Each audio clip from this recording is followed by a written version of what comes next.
бол ерөөсөө хэдэн жилийн өмнөөс л эхэлсэн.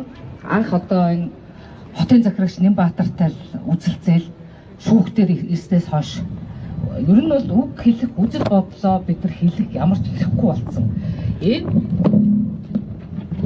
бидний дарангуулдаг үзэл бодлоо хэлхийг айл эрт.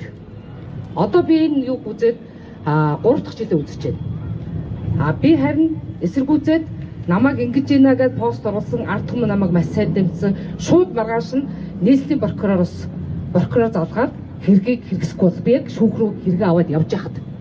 За ийм байдیں۔ Тэгэхээр бид нар хараа хизээш бити амаа өдүүл дууржил байх хэрэгтэй. Зөв дуурсан хүн заавал явдаг байхгүй юу?